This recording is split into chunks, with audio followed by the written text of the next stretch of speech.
That'd be great.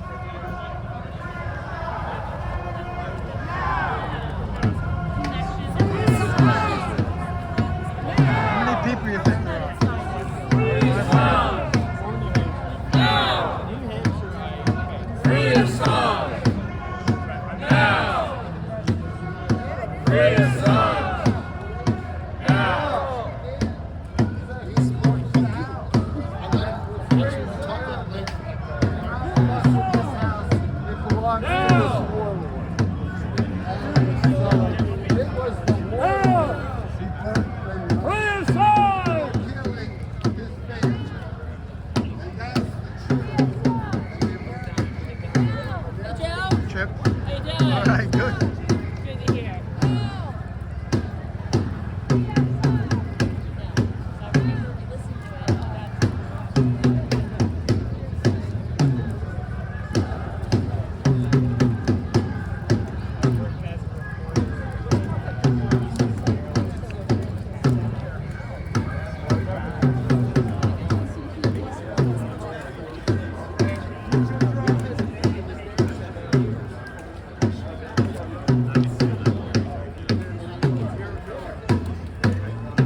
John, how are you? Great, how are you? Okay. Hey, consortium news.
There's only one decision. No extradition.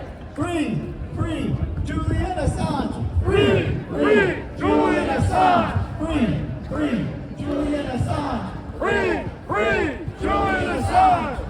Hey, Sam. didn't see it. Assange. Free, free, Julian Assange. Free, free. Julian Assange. Free, free. Julian Assange. Free, free. Julian Assange. Free, free. Free, free, Julian Assange. Free, free. Free, free, Julian Assange. Free, free. Julian Assange. Free, free. What do we want? When do we want it? What do we want? When do we want it? South of What do we Harrisburg. want? When do we want it?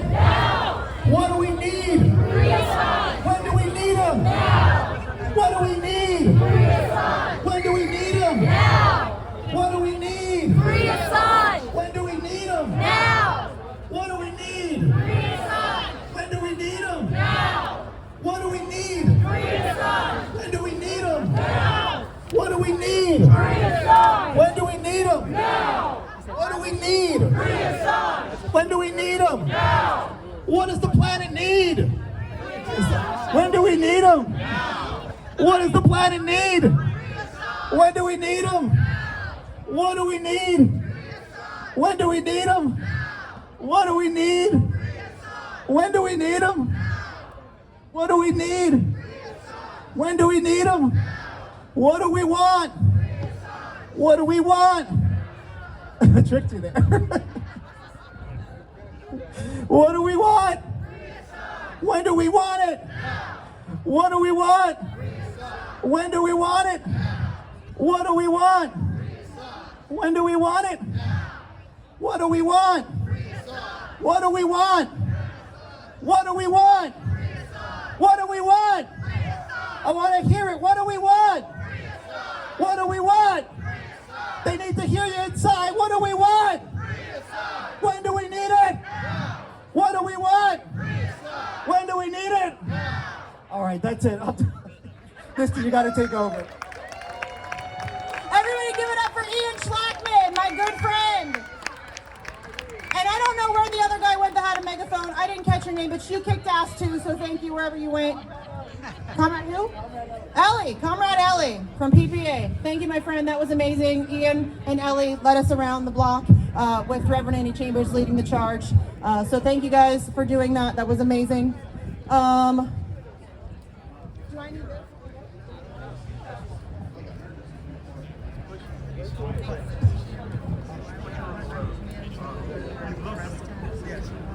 All right, everybody. That was amazing. I'm not going to lie, I got a little emotional. For those of you that don't know me, I'm Misty Winston. I'm an organizer and activist with Action for Assange. We've been around for, I don't know, too long. When we started, we thought maybe we'll be doing this for 6 months, and here we are like 4 years later. So we have an amazing list of speakers, so I'm not going to waste any of your time rambling, which is what I'm known for. I'm going to not do that, though. So leading us off really needs no introduction. Her name is Dr. Jill Stein. She is, yes, give it up for Dr. Jill Stein. She is an American physician and activist. She was the Green Party's nominee for President of the United States in 2012 and 2016, and I voted for her both times. And she is also a member of the amazing group Doctors for Assange, so she is representing them as well today. So once again, please give it up and welcome Dr. Jill Stein.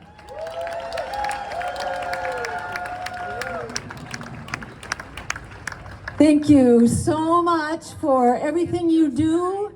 Everyone here is a hero. We are all Julian Assange. We all need Julian Assange, and we all need to stand in for him as best as we can until Julian Assange is free. I especially want to thank the members of the press, because the real press is here today, not the oppress, who are the ones that should be here, but are busy keeping us down in so many ways. So as we know, what's going on here is not just a threat to the life of Julian Assange, it's really a threat to the life of our democracy. The more you look at this case, the more you become traumatized, I must say, by just looking at what is going on. This is an assault not only on freedom of the press, it makes a complete mockery of our judicial system. It is an attack on human rights. It's absolutely unacceptable. What we are watching here really is a microcosm of the crisis of our democracy. So we have no choice except to keep fighting back. And I have to mention, I'm here today representing Doctors for Assange, which is a group of healthcare providers, doctors, psychiatrists, and psychologists who've made the point that the treatment of Julian Assange is basically one of psychological torture, and it must not be tolerated. So, what we really need right now is watchdog journalism. We've had enough of lapdog journalism, which is what we've got today. If we don't have watchdog journalism, how do we ever end the endless wars in which we have spent $21 trillion since 9/11? How much safer are we? How much more democratic and free are we? Not at all. We need to be spending that money on human needs here and around the world, and on a global Green New Deal, and on peace and justice, not on endless war. That is why they are silencing Julian Assange.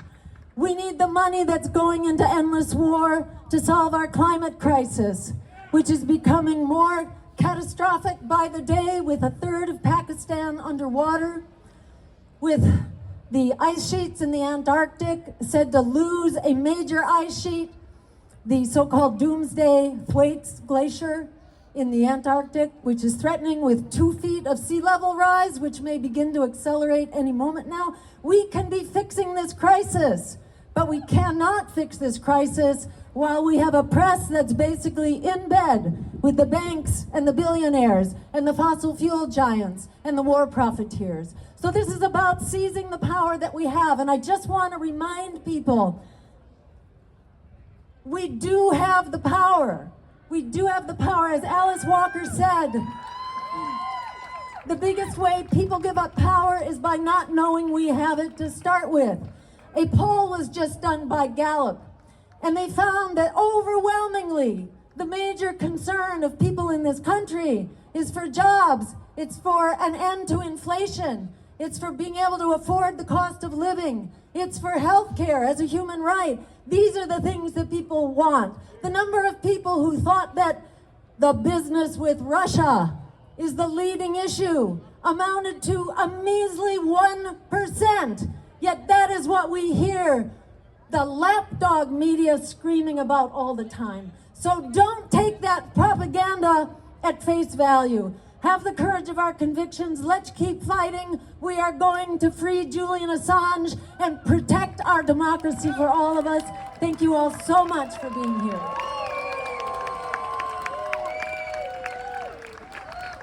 Wow, let's hear it for Joe Stein. Woo! How you guys doing? My name's Amber King. I'm with Roar Media. Flew out from the beautiful Pacific Northwest to join you all here today.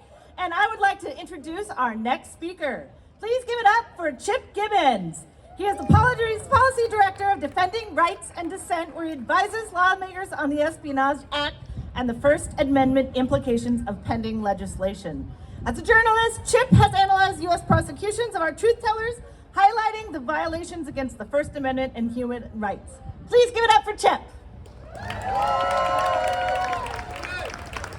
Thank you very much. It's a great honor to be here. And as already was mentioned, I'm with Defending Rights and Dissent, an organization that for 6 decades has defended your right to know and your freedom to act.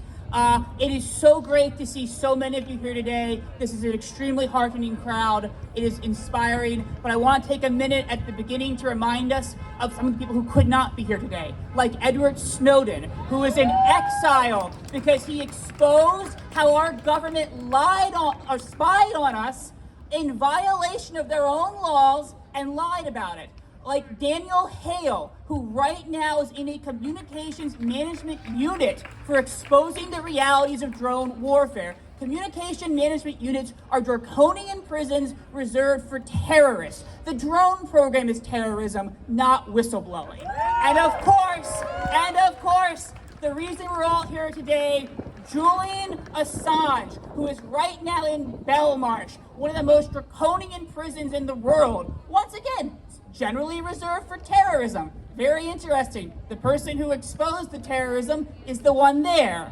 For over 105 years, the Espionage Act has cast a shadow over our society. It may sound like a law that is aimed at spies and saboteurs, but it is a law that has censored, silenced, and chilled opposition to U.S. foreign policy, whistleblowing, and journalism. It was passed during World War I, and not a single German spy was prosecuted under it. Instead, thousands of Americans like Eugene Debs and Big Bill Haywood, who did not think we should be in a bloody and pointless European war that may have been extremely profitable to the war profiteers and the arm manufacturers and the captains of industry, but came at a heavy cost that was paid by the working class. Those people were in jail. Their prosecution so enraged the public, we had a movement like never before for freedom of speech that redefined free speech itself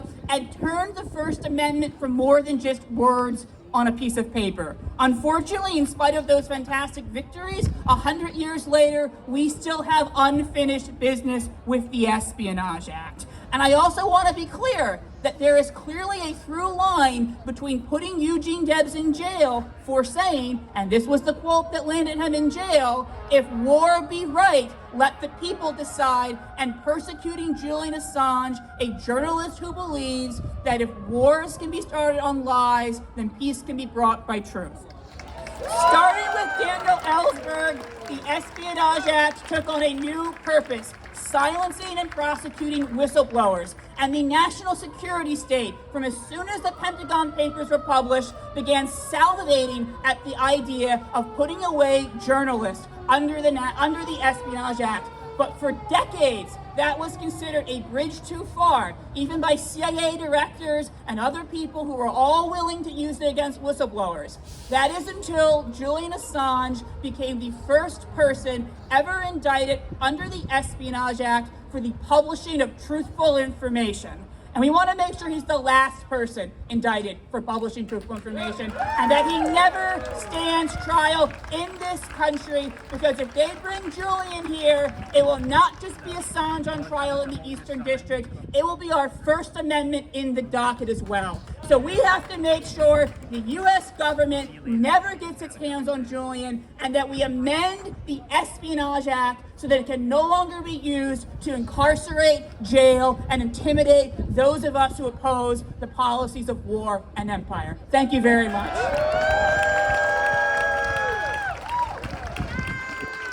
Thank you, Chip. Everybody give it up for Chip Gibbons. All right, joining us next we have James Bovard. James is the author of 10 books. He's on the USA Today Board of Contributors and has written for the New York Times and the Wall Street Journal. He wrote an article in 2019 in the USA Today calling for awarding Julian Assange with the Presidential Medal of Freedom instead of federal indictment. So everybody please welcome James Bovard.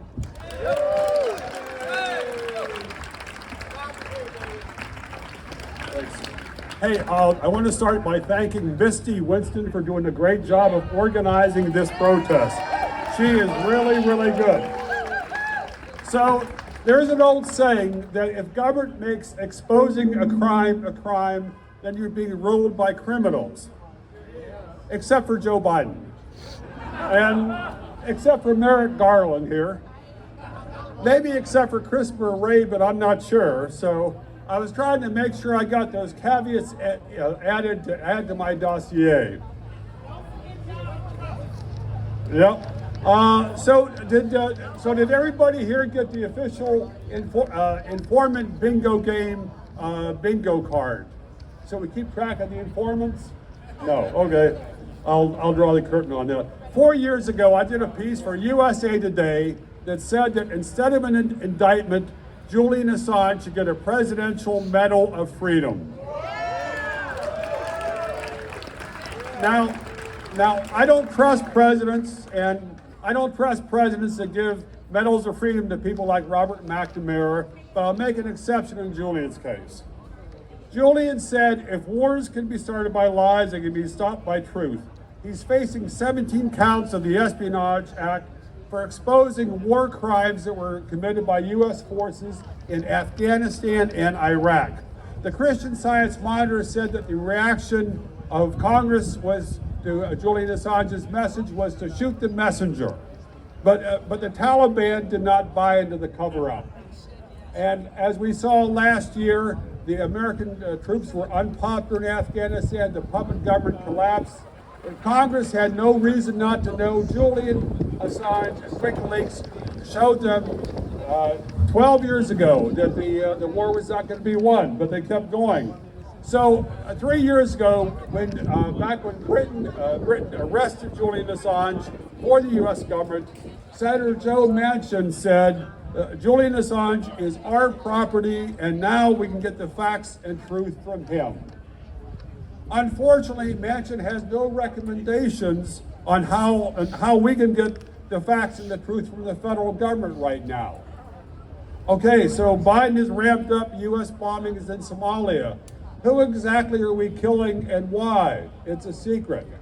A question, is U.S. government is still financing Syrian terrorist groups that are slaughtering Syrian civilians? What are the details? It's a secret. Why is the U.S. still bankrolling Saudi atrocities in Yemen? It's a secret. And then there's the biggest and most dangerous secret on the horizon right now, U.S. intervention in the Russia-Ukraine war. We have no idea how far that the U.S. has gone and what kind of actions U.S. might have taken. It's possible there are Pentagon and CIA officials who are trying to who are warning, but those warnings are being ignored, and it might be that we don't find out about it until it's too late. So the Justice Department stresses that Julian exposed classified information. People in D.C. talk about classified information like it's a holy relic that cannot be exposed without damning the nation. How much classified info do the feds have? They make trillions of pages of it per year. That's part of the reason we have little or no idea what the U.S. government foreign policy is right now, because there's an iron curtain that has fallen about this. And this helps explain why there's so little trust in Washington now. Americans today are more likely to believe in witches, ghosts, and astrology than to trust the federal government. We need more hellraisers like Julian Assange to save democracy from the deep state, from big government, and from both political parties. Hopefully we can get him out there, get him out of prison as soon as possible, and thanks for coming to this event.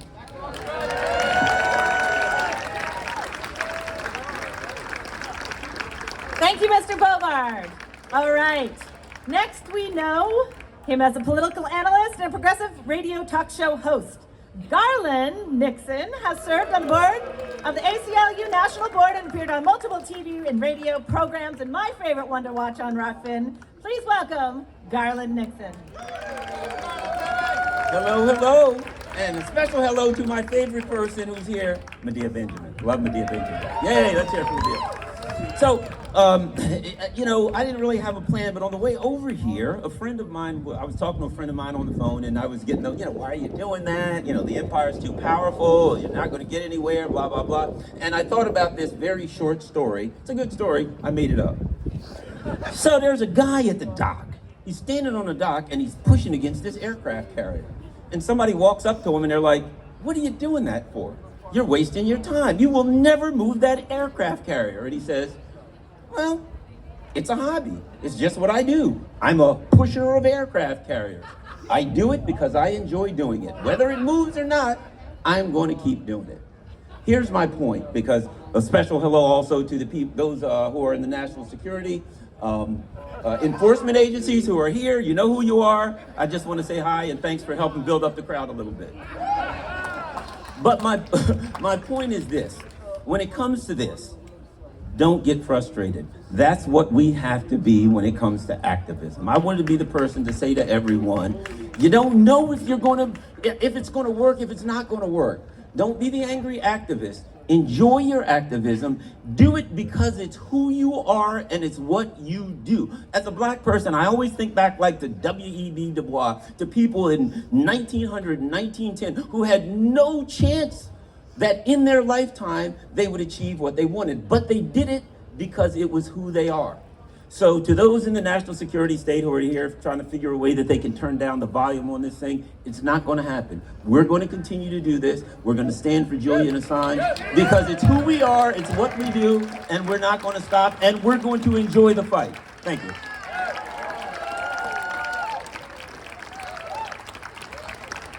Everybody give it up for Garland Nixon. Thank you, Garland. Okay, I'm personally pretty pumped about being able to introduce our next speaker. She, I think, came from the womb and was immediately in the streets. She is a minister, a Black Panther. She was instrumental to the Poor People's Campaign and is well known for her work as a grassroots community activist for welfare, housing, and healthcare rights. Everybody, please give it up for the legend herself, Reverend Annie Chambers.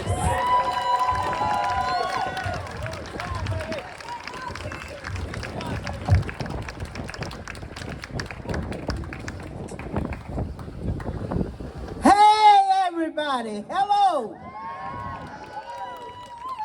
I'm so glad to be here with you today and to speak on what we used to call in the Pampers a true soldier. Julius Assange was a true soldier. He's a soldier. See, everybody put on a uniform ain't a soldier, but he's told the truth. And he's been prosecuted for the truth. He's been prosecuted. And doing this, when I, was about to speak, know I was coming, I had to pray. My prayers, because I've been praying for him ever since they incarcerated him. Along with a lot of other us, he's incarcerated unjustly. But look where we are. We're in America. A country that was stolen on lies. A country where people with class, as I was explaining to some of my colleagues and one of my sons and my husband coming over here, when they talk of what they call class. Class is money. That's all it is. So, we in a country that thrives on greed and the viciousness. And when he told the truth about us going other countries, oppressing other people, stealing wealth from other people in other countries, he had to be stopped. That's what they think they can do. But I prayed on this, as I said, and I asked God to give me some clarity. As a minister and a woman of God, because I haven't always been. I haven't always been. But he gives me good clarity. And I picked up the Bible and I seen Paul and Silas, and I read about them. They refused to bear down. They refused to bear down. Julius refused to bear down. He's not bearing down. I know that he's suffering, and I know that he's being tortured, and he's being abused. But we must understand there's still a higher power. I have belief in this power. I know that this power works because it brought me through. It has brought a lot of other, my comrades, through.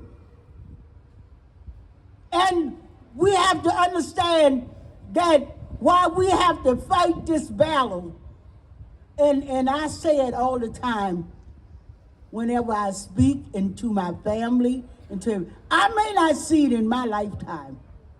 I'm 81 years old. I may not see it in my lifetime, but y'all know that I made a mark. I'm going to be fighting. That's what I tell them. But you remember the Roman Empire? Biggest empire in the world. thought they could conquer the world. But it was not done. It was not so. That's what America think they are. The greed here in America is so greedy, they think that they can conquer the world, that they can control the whole world. Well, I'm here to tell you that it is not true, America. The Holy Spirit have showed me. America, do you see how we are divided? Even, you know, you got this group and that group. And I'm talking about the political parties. I just want to say the Democratic Party, the Republican Party, the everybody's party, but we don't have togetherness party. We don't have a togetherness. And America people, we gotta oppress somebody else. Why they coming to our country? I said, ain't yours, and why the hell you come here? Why you come here? It wasn't yours either. Well, they come here getting my job. It wasn't your job in the first place. You understand? So we have to be able to fight against oppression in America and fight for change. That is my whole goal, is to fight for change and oppression in America. But I want Julius to know, I may not never get to meet him or see him, but I want him to know, if ever there's a message getting to him, that I pray for him every night, because that's my faith. That's my faith. That's my belief. I know that he's going to come out victorious. He's going to win. All we got to do is to keep him out of the hellhole worse than he's in, and that's America. Keep Julius out of America. When we do that, well, we got to fight here in America and say no oppression, no for none of us. But we got to fight for Julius Assange. And I want him to know, and his family, and all of y'all to know that every night I pray. Every day I wake up saying, Lord, please bless and keep him. We know that he's suffering. Because who stays in isolation that don't suffer? I got some Black Panther brothers and sisters can tell you about how they stayed in isolation and the abuse that they did to us while we was in prison. So just imagine that 10 times over for him. But keep him out of America. I said to you today, not today, not tomorrow, not ever, they should be able to put his feet on this hellhole of a soil called America. God bless you.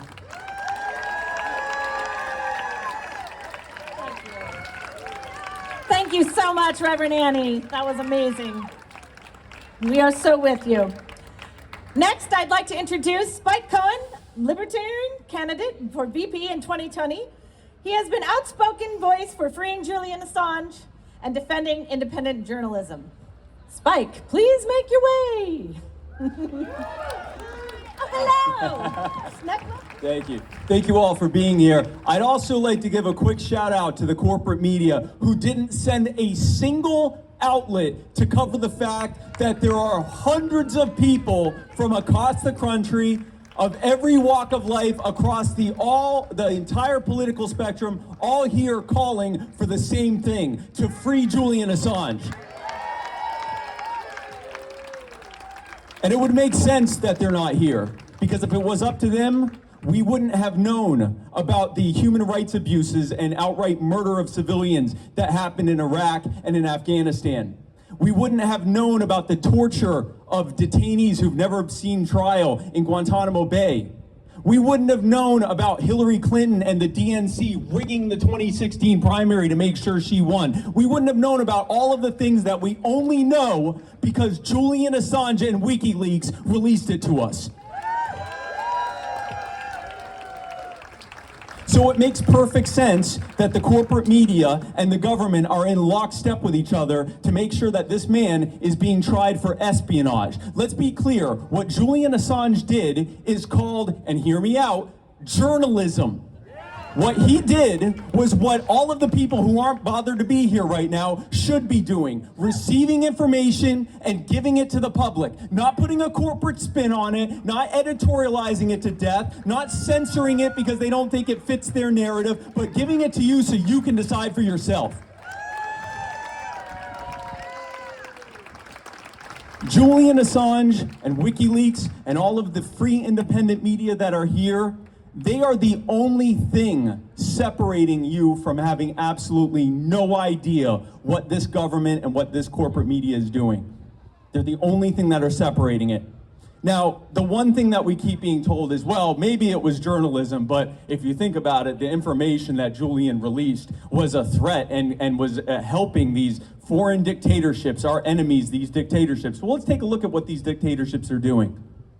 Brutally repressing people in their countries, especially the most marginalized in their countries, destabilizing, bombing, invading their neighbors, and getting away with it with no accountability because they suppress that information from being shown to their public. Does any of that sound familiar?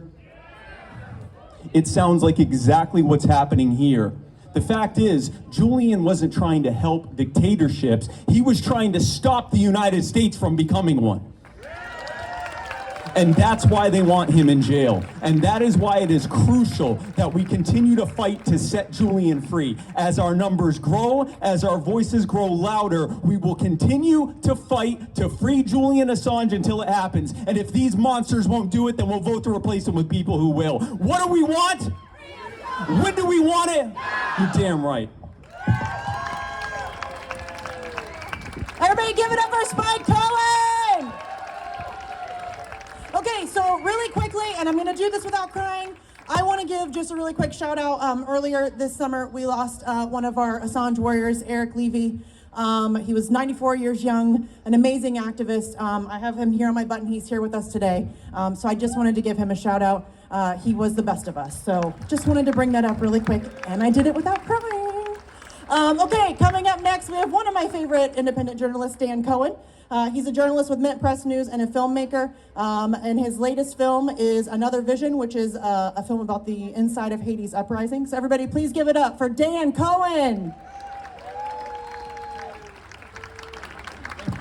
Thank you, Misty. I want to give a huge round of applause to all the organizers who put this incredible event together and everybody who came out to stand for Assange today. I want to know, raise your hand if you are a reporter for the New York Times or the Washington Post or the Guardian. Are there any of you out there? No, there's not a single, I don't see any hands. One guy's raising his hand, but I think that's just so he can take a picture, But no, what does that say? That if you are a journalist, you're a reporter, and you are not here defending freedom of speech, defending your ability to speak the truth, it means you're not a journalist. You are a propagandist. That's why none of them are here. And it comes down to regular people, other independent journalists who are not owned by BlackRock, by the mega corporations and financial institutions that dominate our lives. So it comes to us, we are the real resistance in this country. Yes, exactly. We need to make our voices heard here in the belly of the beast. I mean, think about the importance of Julian Assange, the importance of WikiLeaks in this moment as we are on the precipice of, as Joe Biden said, Armageddon. And what did Julian Assange say? What did Julian Assange say about war? That every war begins with a lie. And so truth can bring peace. And so let's imagine if we had Cablegate, the massive trove of diplomatic cables that were leaked by WikiLeaks, if we had that right now, what would we know about, let's say, the assassination of Daria Dugina, the U.S. role in that, the U.S. says, oh, we don't know anything about that. We don't know anything about that. But you can imagine what's being said in classified documents. What would we know? What would those documents reveal about the bombing of the Crimea bridge overnight? That the U.S. doesn't know anything about it. Just it's, you know, the SBU, the Ukrainian intelligence services, are essentially an extension of the CIA, but we don't know anything about it. What would we learn about the assassination of Haitian President Jovenel Moïse last year? That the U.S. You know, we don't know anything about that either, even though they sealed the indictment, essentially what a former DEA chief called telegraphing CIA involvement in the assassination. So the reason they're punishing Julian Assange is not because of what he did as one person. It's because he represents the truth that he and WikiLeaks bring to the people, represents a threat to the most violent and dangerous empire in the history of the world.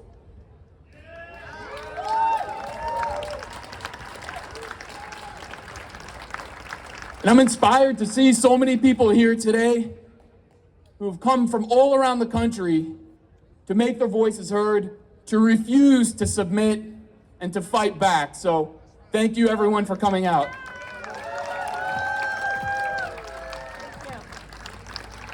Give it up for Dan Cohen, and go check out his movies too.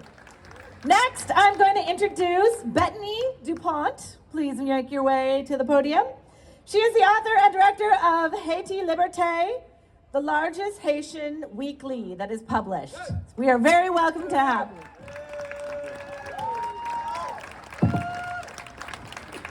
Thank you very much. It's an honor to be here today, to participate to this great demonstration.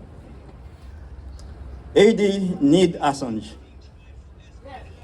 The workers in Haiti need Assange. Today, the US imperialism is planning to intervene again in Haiti. Right. Haiti need your support. And Haiti need Assange. Yeah. Friends and comrades, in 2011, WikiLeaks provided Haiti Liberté newspaper with 2,000 pages of classified diplomatic cables, which allow our team to write dozens of articles over the past 11 years about Washington machination in Haiti.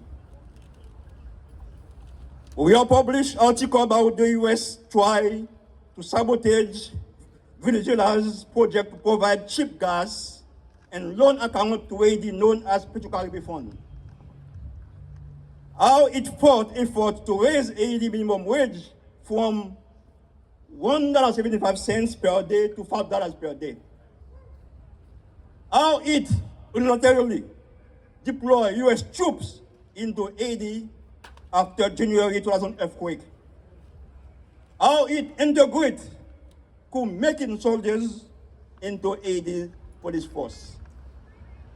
How it approved of deadly assault on Haitian shanty towns.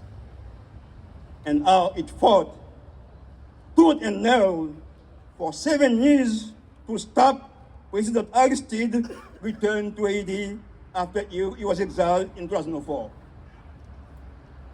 We have also used the secret US embassy cables to profile corrupt Haitian politicians like Yuna Torchi and Woody Erivo, expose the Haitian bourgeoisie attempts to turn the Haitian police into a private militia, and reveal that the US official saw the UN military occupation of brutal, political, and ineffective force. Friends and comrades, WikiLeaks has provided 250,000 cable, which part of Chelsea Manning famous cable gate leaked to mainstream media outlets like The Guardian, New York Times, Le Monde, and The Spiegel. However, these outlets, which are beholden to their respective establishment, did virtually nothing with the revealed documents. That is why Assange and WikiLeaks team undertook the difficult task of securely delivering the cable to Haiti Liberté in Haiti. They did similar deliveries around the world. It is for this valiant effort to disseminate truth and transparency to the world that Assange is now being held in virtually tortured and Belmarsh prison. It is one of the greatest travesties of justice in our lifetime. The fate of press freedom is in our hands. Let us use all our force to demand work for the release of Assange from the clutches of the U.S. Anglo-Saxon Axis, which now holds our atonement him in jail cell for the crime of simply publishing indisputable facts which the public needs to know. We at Haiti Liberté are proud to have been one of the WikiLeaks original partners in publishing the truth about Washington crime and mischief worldwide. In this way, WikiLeaks has played an historic role in contributing to Haiti's national liberation struggle, as they have done in other countries. Free Assange. Long live WikiLeaks. Thank you very much. Thank you, thank you, thank you. Beautiful speech. Okay, very excited. Coming up next, we have my dear friend Eliza Blue. Eliza is a human trafficking survivor and an advocate who works directly with survivors of human trafficking. She also collaborates with international organizations and governments, and she is always fabulous. Please, everybody, give it up for Eliza Blue.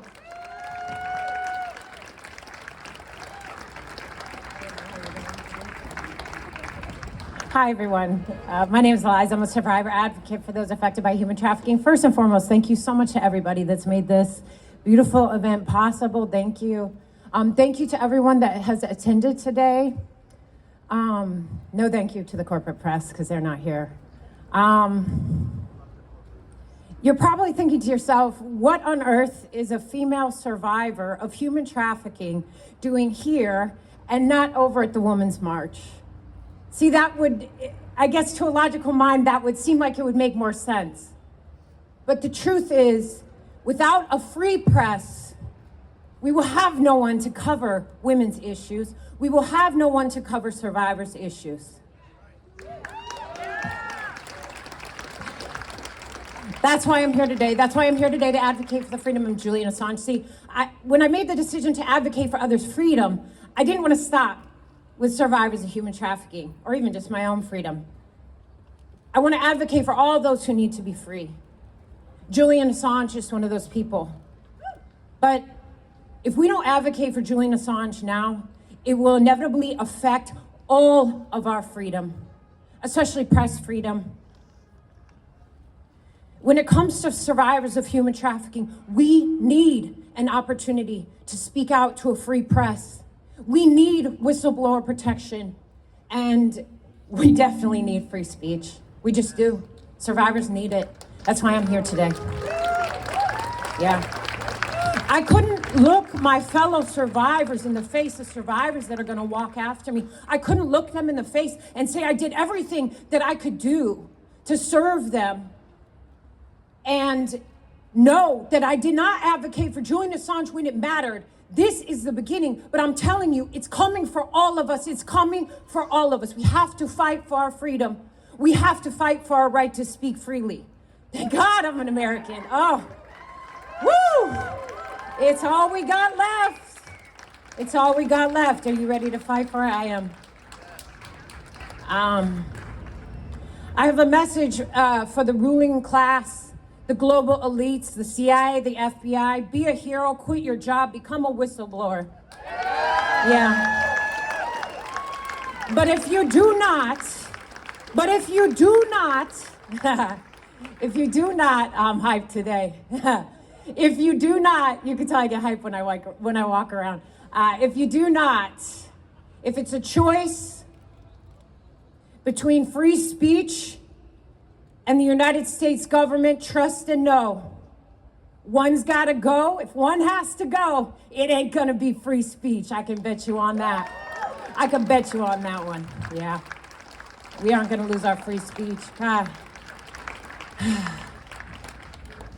I think I get so passionate about freedom because I know what it's like to lose it. And once you lose it and get it back, you don't ever want to lose it again. Yeah. It's really hard to get it back.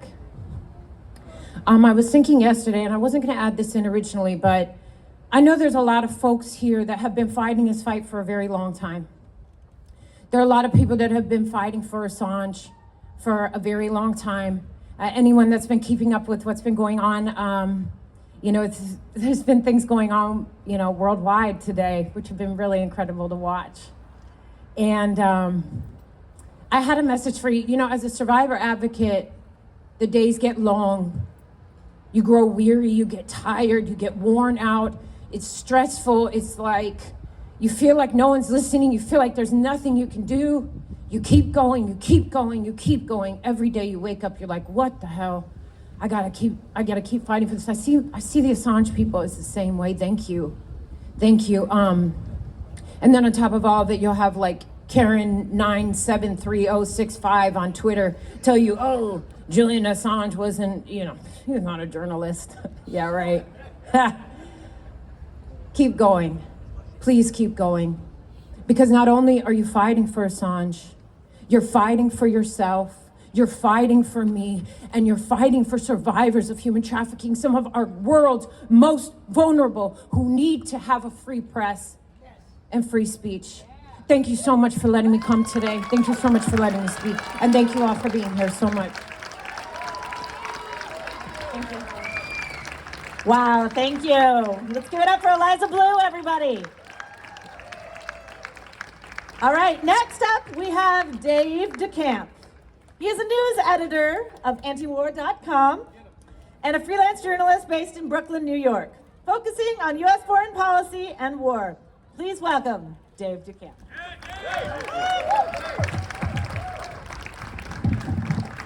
First, I just want to thank all the organizers for putting this together. It's great to see so many people out here for Assange, and so much work has to go into this.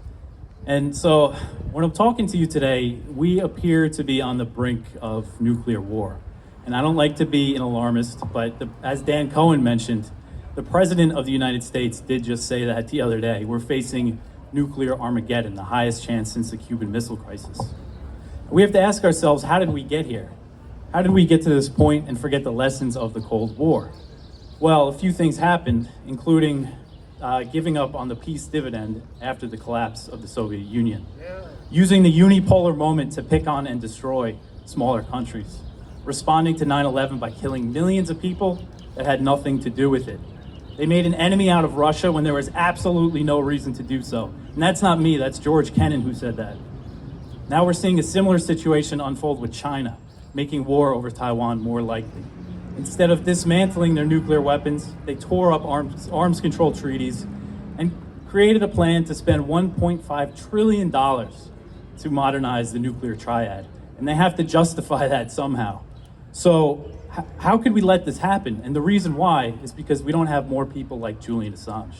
And for exposing the truth and the deep-seated corruption that led us to this point, he's been vilified and tortured and kept away from his family. And why did they do that? Again, if there were more WikiLeaks and more people like Assange, we could find out the truth of what's going on, as Dan Cohen mentioned, with the war in Ukraine. There's strong evidence that the Biden administration wanted to prolong this war, that they sent Boris Johnson over there in April to kill a peace deal. But we don't know for sure. What we need right now is a WikiLeaks-style cable email dump to see what they've been saying to each other. Because that is going to reveal that they don't care about Ukrainians. They don't care about democracy or whatever they say. They want to weaken Russia, and they want to line the pockets of Lloyd Austin's buddies at Raytheon. That's what this is all about. So this is why we need more people like Julian Assange. And let me be absolutely clear, Julian Assange is a journalist. He has done no crimes, he has only exposed them. And the reason why this is so important, if he is prosecuted under the Espionage Act, which was passed during World War I to crush dissent, it will set the most dangerous precedent. Anybody who calls himself a journalist or any kind of media, or even if you just put information out into the world, this could set a precedent that if you publish something, tell somebody something that the government doesn't like, they could put you away for life. So that's why I'm here today, because this is not just about the First Amendment. This is a freedom issue. This is about liberty, what little liberty we have left. So for peace in our time, we need our government, the US empire, to free Julian Assange. And that's what we should all be screaming from the rooftops. But instead, there's no mainstream journalists here. So it's up to us to get the word out to everybody. Thank you. Free Assange. Everybody give it up for Dave DeCamp. Okay, really quick housekeeping note. If you are in independent media, because, you know, corporate media is not here, but if you are in independent media, first of all, thank you for showing up. Second of all, if you would like an interview with any of our speakers and they're available, we have a tent set up right down there. You can go and register with Suzanne and she can get you set up with any of our speakers. So just so you know, go through Suzanne. Okay, coming up next, we have Esther Ibraham. Who is an author, multidisciplinary artist, and independent journalist who produces and hosts on the ground voices of resistance from the nation's capital on podcasts and more than 25 stations on the Pacifica Radio Network. Everybody give it up for Esther Ibraham.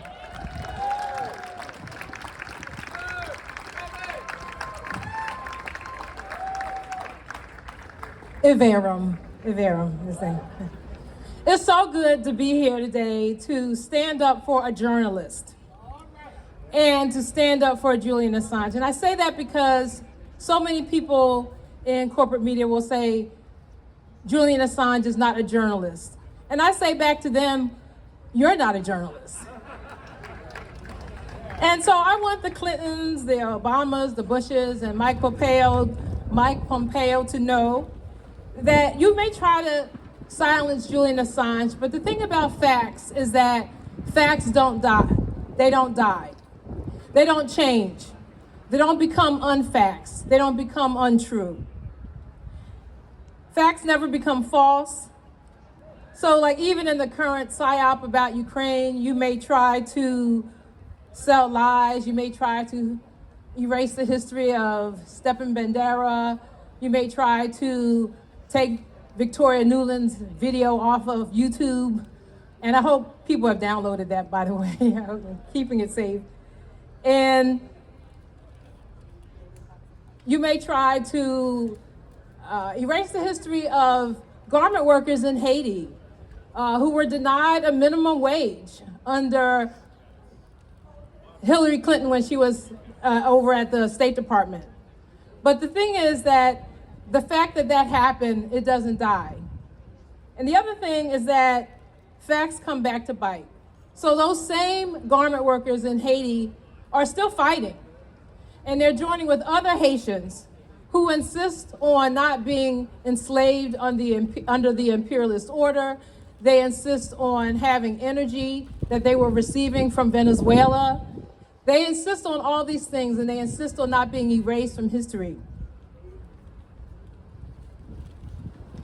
I keep thinking, when I was coming over here, I was thinking that WikiLeaks was and is an antidote for this kind of imperialist psychosis that thinks that we will forget that the millions of people killed in Vietnam or all these wars, that the people who have been tortured, that the people who are been starved like they're being starved right now in Afghanistan because we've stolen their money, that they think that all of these things will disappear.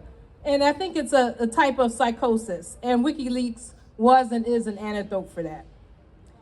So the work of Julian Assange and WikiLeaks lives on and will live on no matter what the 1%'s instinct for cruelty and injustice is. I keep thinking that the work of WikiLeaks is kind of like an extension of these great scholarly works that I've been privileged to read, like How Europe Underdeveloped Africa by Walter Rodney. Because what WikiLeaks shows through its investigations is how it's still being underdeveloped by the imperialist order, by the US empire. And so we can take this information to fight back. And that's the final thing I want to say, is that Mike Pompeo, this whole group of cannibal imperialists, they aren't afraid and angry because WikiLeaks makes them look bad. They're afraid and angry because WikiLeaks gives us information to fight back. It gives people the information they need to fight back. In Haiti, in the United States, in Afghanistan, in Iraq, in Syria. And so that's why we're here today, to let the imperialists and all their minions and corporate media know that the people will keep fighting back and that facts don't die. Free Julian Assange, all power to the people.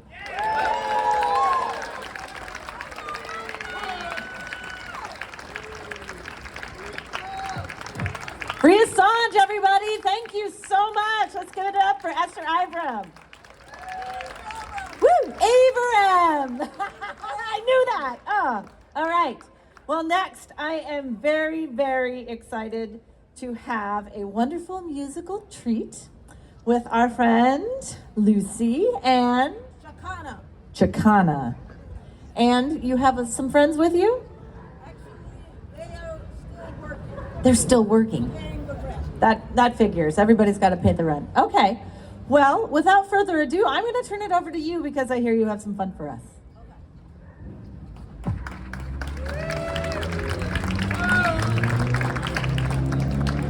I invited my friend from Chile, Karen Andrea Morales Chacana, better known as Chacana with the Teatro de la Bolsa, to join me because 1973 in Chile was an eye-opener for me. I said, wow, these people will do the same thing to white people that they've been doing to black people in this country. And so we are members of the Black Workers Center Chorus. And our job is not for you to listen to us, but to get you to sing with us. And we do it in at least English and Spanish. So can everybody say Libera? Libera. Assange. Assange. No nos moverán. Oh, y'all look good. Libera Assange, no nos moverán. Libera Assange, no nos moverán como un árbol firme, firme junto al río. No nos moverán. Freedom for Assange, freedom for Assange. We shall not be moved. Freedom for Assange. We shall not be moved, just like a tree that's planted by the water. We shall not be. Libera Assange, libera Assange, no nos moverán. Libera Assange, no nos moverán como un árbol firme, firme junto al río. No nos moverán. Peltier, libera Peltier, no nos moverán. Libera Peltier, no nos moverán como un árbol firme, firme junto al río. No nos moverán. Free Peltier, free Peltier, we shall not be moved. Free Peltier, we shall not be moved, just like a tree that's planted by the water. We shall not be moved. Libera Mumia, libera Mumia, no nos moverán. Libera Mumia, no nos moverán como un árbol firme, firme junto al río. No nos moverán. Free Assange, free Assange, we shall not be moved. Free Assange, we shall not be moved, just like a tree that's planted by the water. We shall not be moved. Just like a tree, just like a tree that's planted by the water. We shall not be moved. Thank you. Thank you so much. That was beautiful. Lucy's based here in DC, so I hope you all see her often. All right, next up, we have Sabrina Salvati. She is an activist, former educator, and host of the Savvy Sabs podcast, and co-host of the Revolutionary Blackout Network. Please give a warm welcome for Sabrina Salvati.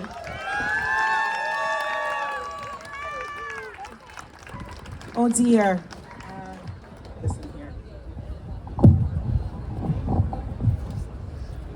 Greetings.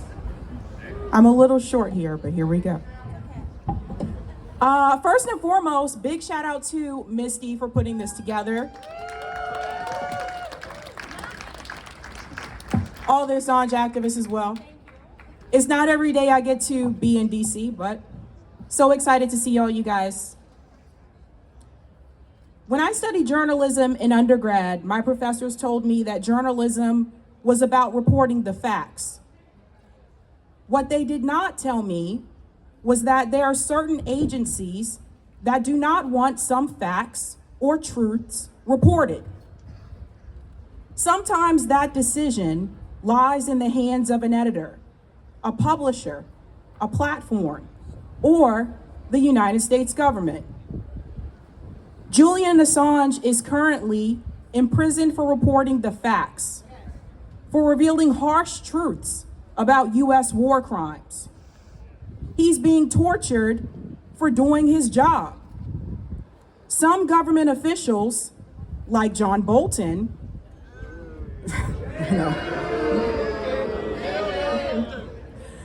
have called Julian a criminal. I disagree. Journalism should not be a crime.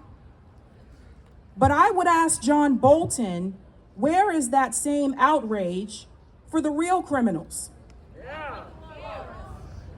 Where is that same outrage for the clients of Jeffrey Epstein? Where is that same outrage for the Wall Street bankers that stole people's homes during the housing crisis? Those are the real criminals, and they walk among us freely.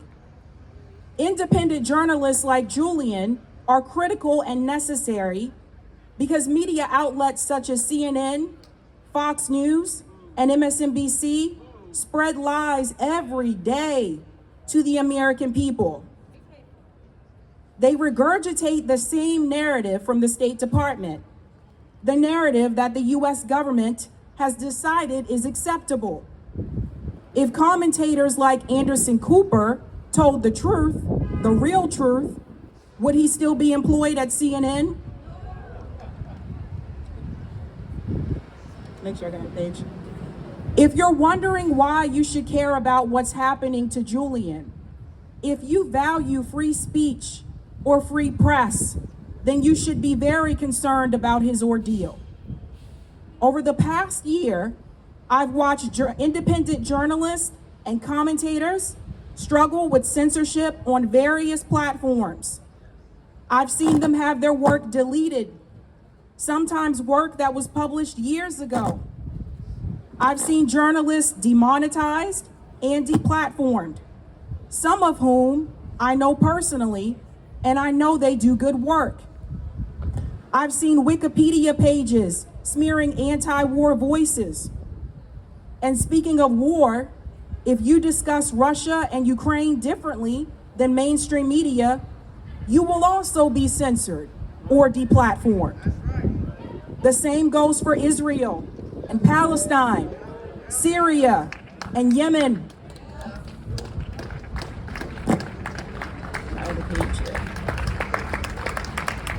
Censorship did not start with Julian Assange, and he is not alone. We must also mention voices like Daniel Hale and Mumia Jamal. But we must also ask our representatives in DC, where do they stand on this issue?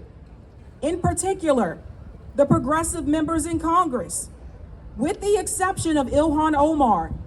Where does the squad stand on Julian Assange and the issue of free speech? Why are they silent on this issue? If they're not willing to stand up for free speech, then they will vote accordingly. And we may not have independent media, the same media that gave them a platform when CNN would not. The same media that got them elected. So this time, it's Julian Assange. Next time, it could be someone else if we don't protect free speech. Next time, it could be you. Thank you.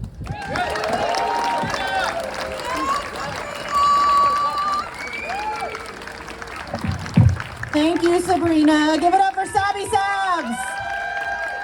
Amazing independent journalist. Please go support her work. Okay, coming up next we have Scott Ritter, who is a former U.S. Marine Corps intelligence officer, served in the Soviet Union as an inspector implementing the INF treaty, and served as a chief weapons inspector with the UN in Iraq. Currently writes on issues pertaining to international security, military affairs, Russia, and the Middle East, as well as arms control and non-proliferation. Everybody give it up for Scott Ritter.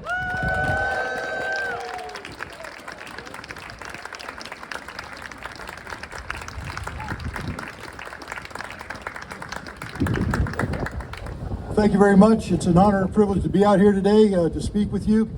It's also an honor and privilege to stand here underneath the flag of the United States of America. I took an oath to uphold and defend the Constitution of the United States. It's an oath I took seriously, and I know there's many in the audience today who have taken the same oath, and I know there's some people out here who are watching us who have taken the same oath. Thank you for your service. But the important thing about that oath is what it stands for. It doesn't stand for, I will defend the President of the United States no matter what. It stands for, I will defend the Constitution. I will uphold and defend the Constitution, and the First Amendment of that Constitution is freedom of speech. In June of 1971, lawyers from this building argued a case before the United States Supreme Court. That case was the United States versus the New York Times. The Supreme Court came back with a 6-3 opinion in favor of free speech. What they said at the time is that the First Amendment doesn't allow the government to suppress the press, but the press to suppress the government. That the purpose of free speech is so that the people can hold their government accountable for the crimes and the misdeeds they do, that the government can never hide behind a shroud of secrecy and cite secrecy as a defense against, or as a way of suppressing free speech. It was a very important decision. One that if journalists today were half of what they were 50 years ago, they'd be here in overwhelming numbers supporting this very cause. 1 month after the Supreme Court passed or voted 6-3 for this opinion, a child was born. His name was Julian Assange. 1971. Here we are today talking about free speech, and we're talking about Julian Assange in the same breath. Because, ladies and gentlemen, he is the face of free speech. He is that which defines the struggle we should all be united in. Standing up for our right to say what we want, when we want, to whom we want. Now, unfortunately, Julian Assange may be extradited to our country. I hope it doesn't come to that. But if he does, I demand that the U.S. courts pay attention to the words written in the opinion of United States versus the New York Times, where the Supreme Court chided the lower courts and said, you should never have even heard oral arguments on this. That you can never allow the government to use secrecy as an excuse to suppress free speech. What has Julian Assange given us?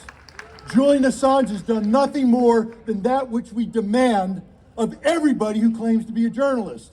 That is, to find the facts, report the facts, and turn them over to the people so they can judge the facts and hold people accountable for the facts. He's exposed war crimes. He's exposed the lies of the U.S. government. And again, I didn't take an oath to serve the U.S. government. I took an oath to defend the Constitution, embarrass the U.S. government when it needs to be embarrassed. Hold our elected representatives accountable for what they do in our name.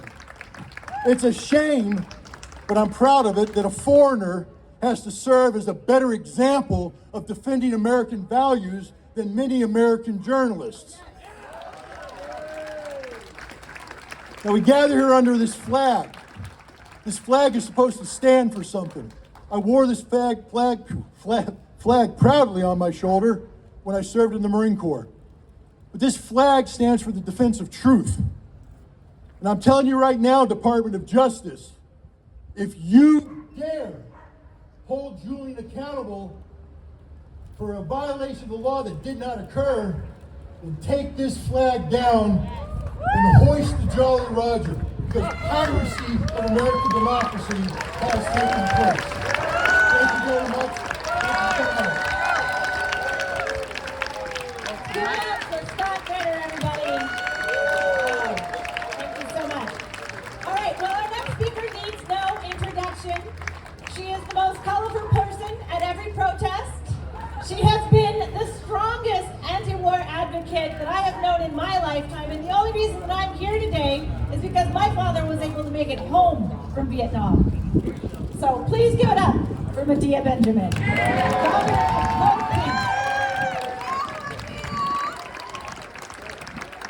Well, it's a little bit cold out here, but it warms my heart to see all of you, because I've been to so many Julian Assange protests, and in a lot of them, there's just like 20 of us, right? So it's really great. And I don't know, raise your hand if you saw any of the footage that came out from London today. Wasn't that amazing? Amazing. There were so many people. It was so beautiful. So you organizers are extraordinary, because you're bringing together people who normally don't come together. I see people I don't know, and that's really nice. And I also feel like all of these speakers have been so fabulous and brought in so many of the different issues that bring us out here today. And one issue is how many times we are lied to by our own government. Over and over and over again. We were lied to for 20 damn years every day about the war in Afghanistan and how victory was around the corner. We were lied to every day for 20 years about the war in Iraq, what the U.S. was doing there, how well we were received by the Iraqis when the statue of Saddam Hussein came down. We were lied to about the invasion of Libya. We were lied to about the U.S. role in Syria. We were lied to about the U.S. role in the coup in Ukraine and what the U.S. is doing right now to try to keep that war going. We are constantly lied to by our government. And that is why truth is so essential to us. The truth. What does that say? I don't even know.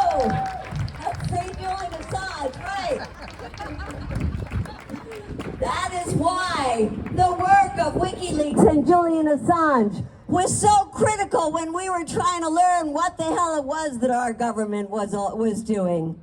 And one of the only ways we could find out was reading what WikiLeaks gave to us, those truths, so that we could do our job, like Tig was trying to do right there, which is to get up and protest, get up and shout, get up and say no to the warmongers who run our country, whether they're Democrats or Republicans. They're both war parties, and we sure are seeing it today. Yeah.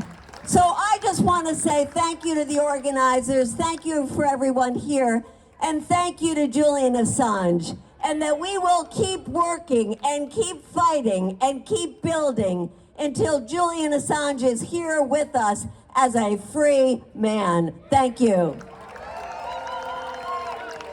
Everybody give it up for Medea Benjamin. I love somebody who calls out a warmonger to their face, and she's known for that, so I love her. Okay, coming up next is somebody I hold dear in my heart, Randy Credico.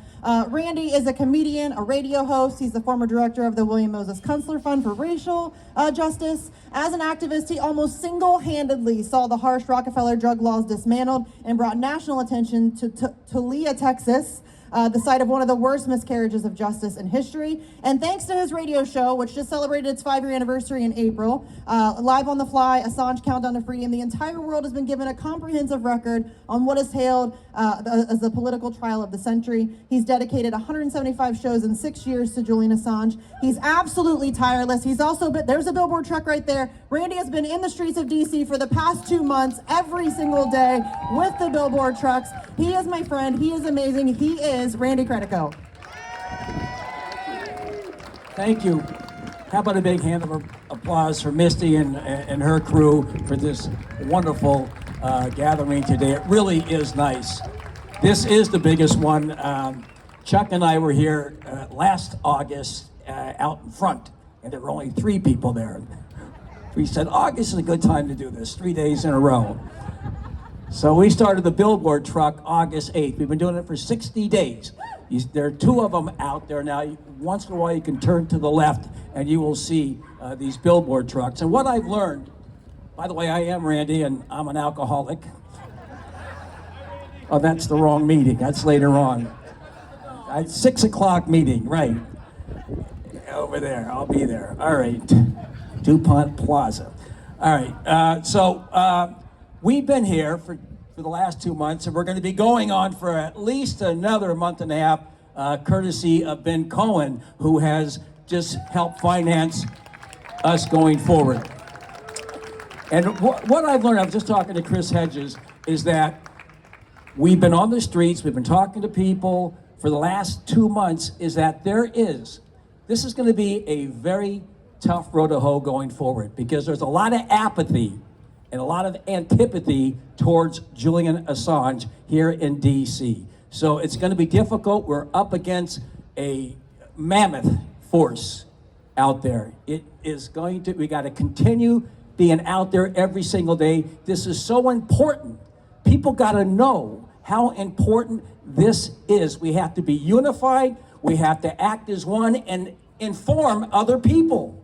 We got to inform other people. Bill Kunstler said May 10th, 1970, after the slaughter at Kent State, he said the biggest problem, the biggest mistake that the German people made was they just didn't understand the threat of the boots until the boots were at the front door. So we've got to know that this right here, this case here of Julian Assange, if he goes, what goes next? The Bill of Rights.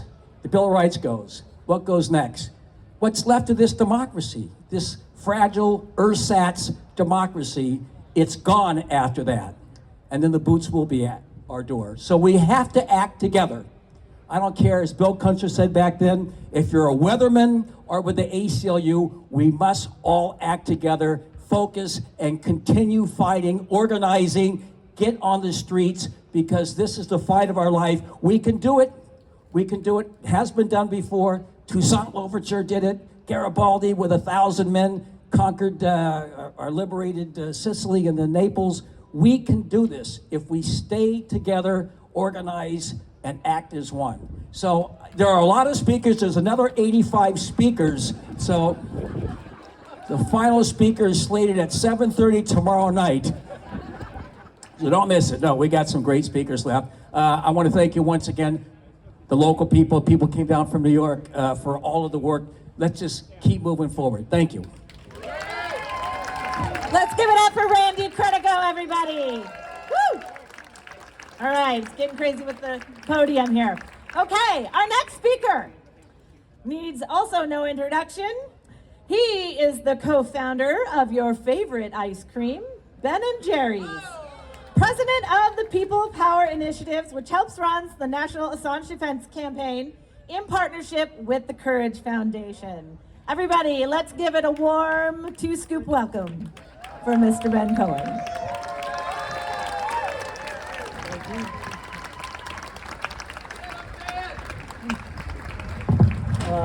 Thank you.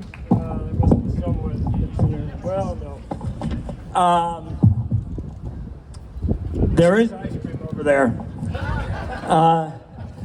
You know, when I met with Julian at the Ecuadorian embassy, what struck me was his intelligence, his compassion, and his belief in the power of truth as an antidote to being awash in a world of lies. As Julian said, if wars can be started by lies, peace can be started by truth. But now, according to the US government, publishing the truth has become a crime. As the UN Raconteur on Torture has said, a murderous system is being created before our very eyes. They are literally killing the messenger. 3 years in solitary, and he hasn't been convicted of anything that he's been indicted for. Compare that with how they treat insurrectionists. Here's the thing. There's no democracy without freedom of the press, because it's only a free press that can hold government accountable. And there's no freedom of the press without a free Assange. Obama understood that and refused to indict him. Trump reversed that decision, and now Biden is following in Trump's footsteps. As long as Assange is under indictment for publishing the truth, freedom of the press is just some meaningless, highfalutin words. The truths he published reveal that the US military lies to the people, the press, and the government. The US government permits our military to commit war crimes, and the CIA lies to Congress. None of this can be denied because Assange published the actual source documents. Here's what Biden and the DOJ are really saying by prosecuting Assange. They say, if the US government wants to lie, by God, we're gonna lie. If we wanna cover things up, we're gonna cover them up. If we wanna hide the truth, we're gonna hide the truth. And we're not gonna let some little pipsqueak publisher get in our way. We will smear his name, we will prosecute him, we will torture him. Let this be a lesson to any journalist, anywhere in the world, who dares to publish truths that we don't want people to know, regardless of whether you're a US citizen or not. We will smite you down. We will use the full power and influence of the United States throughout the world to make your life a living hell. That's the truth. And here's another lie.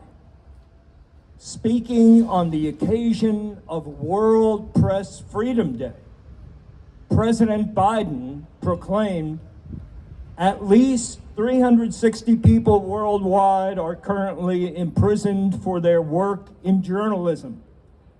We all stand in solidarity with these journalists.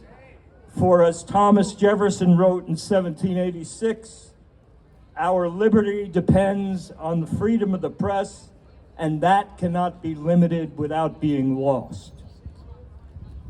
Biden failed to mention that one of those imprisoned journalists is Julian Assange.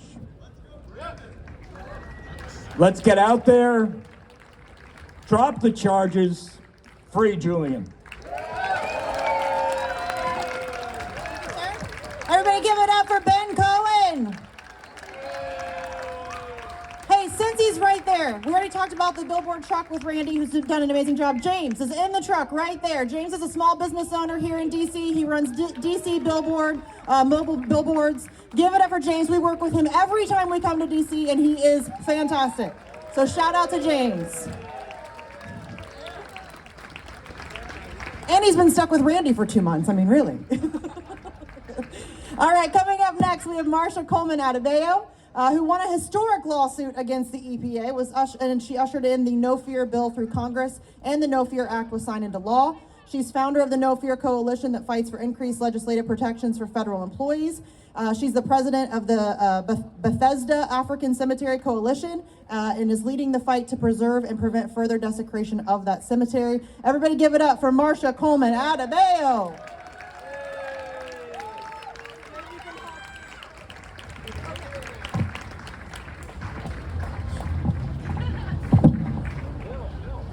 Yeah, definitely. Power to the people. Power to the people. I bring you greetings from the Bethesda African Cemetery Coalition. On Thursday, just as FYI, we were actually at the Maryland Court of Special Appeals to stop the Housing Opportunities Commission from selling the bodies of African people to a private developer. The lawsuit that we brought before the court is exposing that Montgomery County was engaged in genocide for over 400 years, and in the last 6 years has actively engaged in deprived acts to destroy human remains and other criminal evidence of the genocide. We ask you to please, please pay attention to this issue. In the next couple of weeks, the Court of Appeal will rule on whether Black bodies can be sold to private or public enterprises without the knowledge of the families or the court.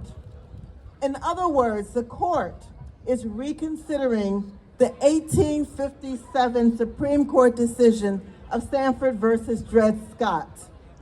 Fundamentally, the court is deciding whether Black people have any rights that whites are bound to respect.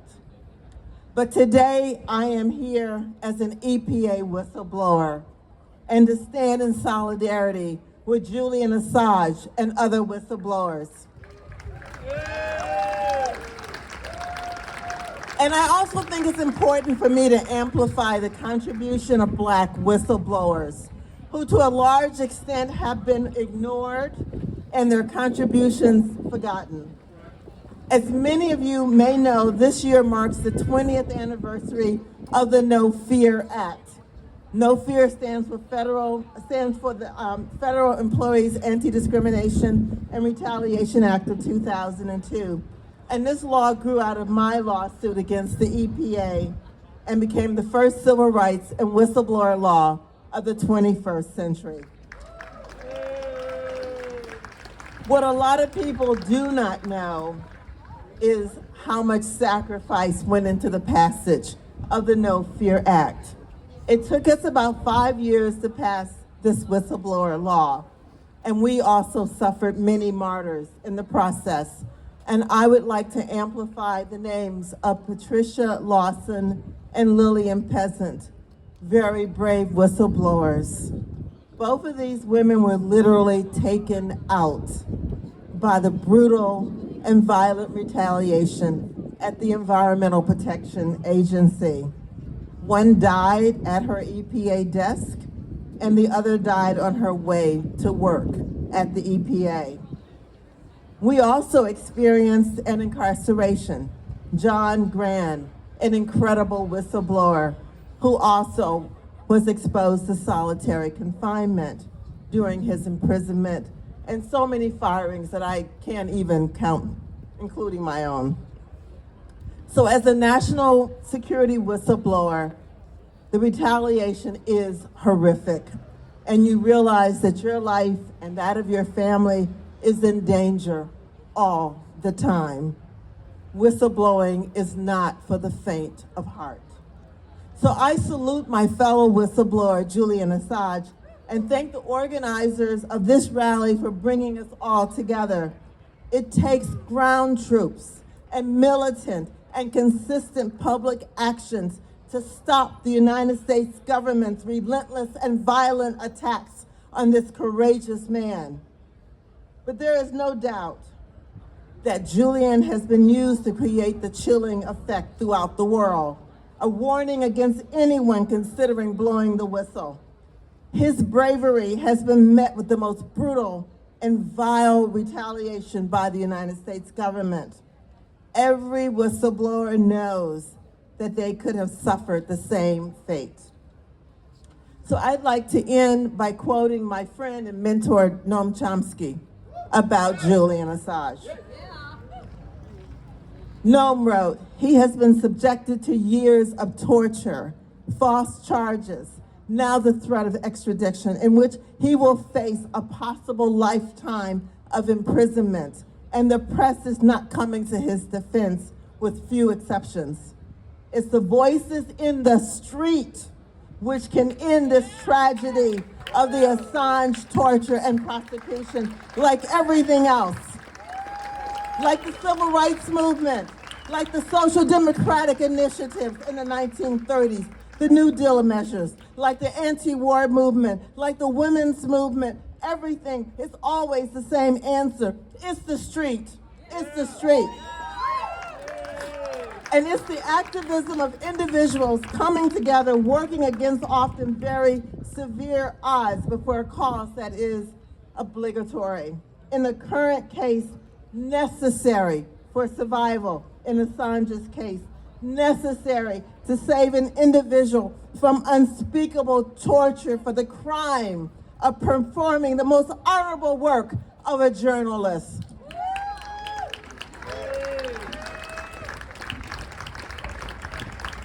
Free Julian Assange. Free Julian Assange. Free Julian Assange. Free Julian Assange. Ashe.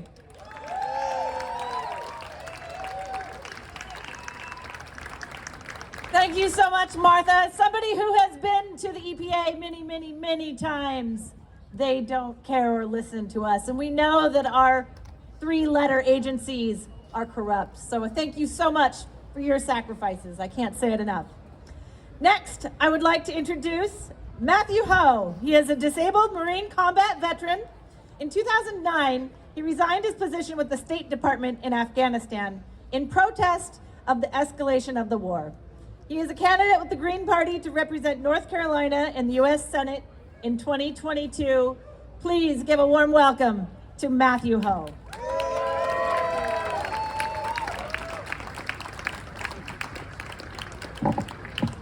Thank you, and thank you for the organizers of this. Thank you for all of you who've come out here.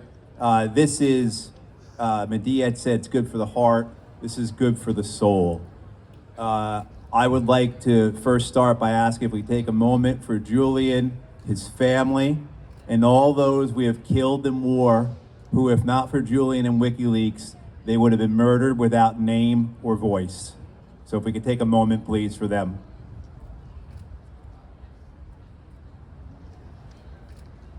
Thank you. The first time I was asked to speak about Julian was when the Apache gunship murder video came out. It was myself and another veteran on television were asked to speak about that. And we sat there, and both of our responses were, My God, what did you think we were doing over there? What Julian and WikiLeaks has done for millions of people who otherwise would have been killed without voice, without name, without dignity. That is why he is in Belmarsh. That is why they want to bring him here. That is why they want to murder him. I have seen mothers with their dead children, their dead sons, their dead daughters, whose cries are in Arabic, Pashto, Dari, English. It doesn't matter. They are the same. They are our brothers and sisters. And without Julian and without WikiLeaks, those people would have had no voice. They would have no names. There would be no dignity for them at all.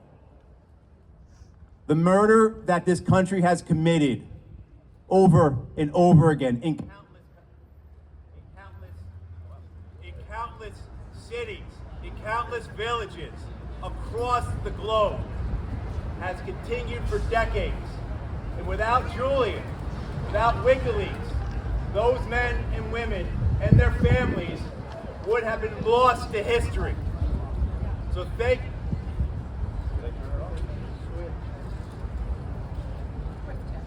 Back now. You hear me? Okay, yeah. Use a bullhorn.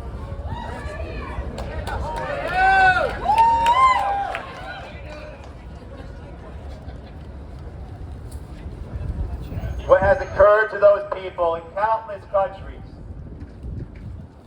unnameable cities and villages, millions who have been devastated, brought down, put into the dirt by the American war machine. Without WikiLeaks, without Julian, they would be unknown. We can never forget them. We will never forget them. We will never let that go, this murder go, without accountability. Just as everyone here today is not letting the prosecution and the persecution of Julian go. I want to thank everyone who is here. Thank everyone for what they're doing. This will not end. And if they dare bring Julian here to the United States, we will meet him and we will meet them and we will set him free. Free Julian Assange.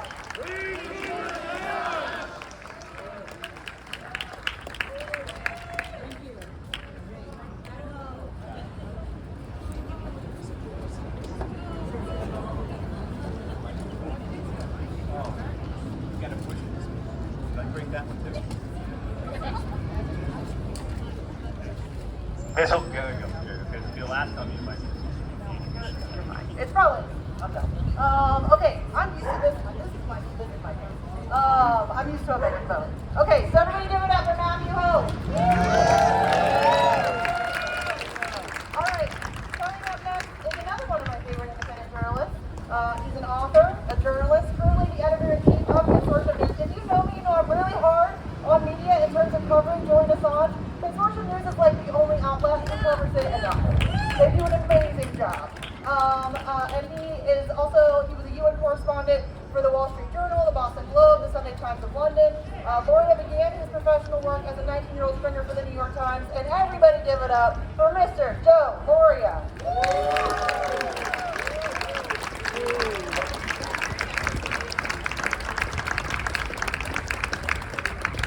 I'll have to try to speak loudly. I'm the 84th speaker, and on the next to the last.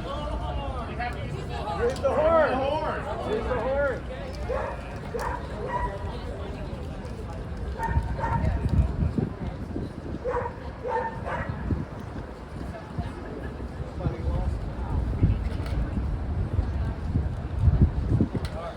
Thank you very much. Is that better? Yeah. That was an amazing scene to see that yellow ribbon going around this building. It was fabulous.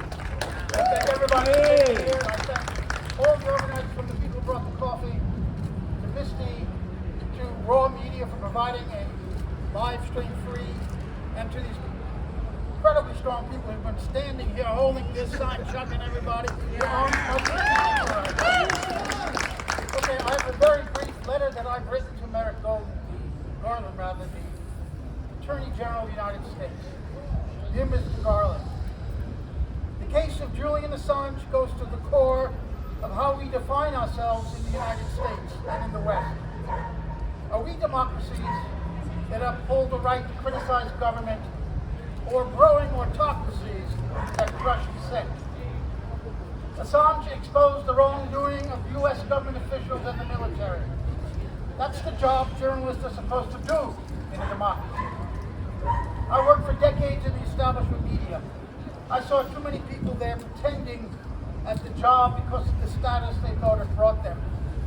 They lived vicariously through the powerful people they covered, ignoring the different kind of power that journalism wields to hold the powerful to account. That's the power Julian Assange exercised.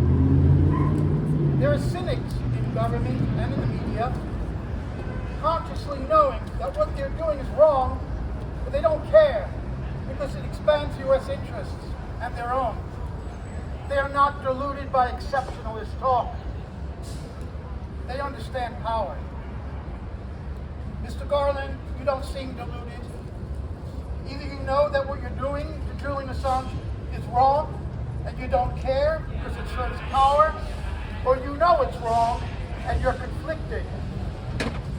If it's the latter, you have a generational opportunity to literally save a significant part of American democracy and go down as an historic champion of press freedom, because it will take such an heroic act to save a hero like Julian Assange.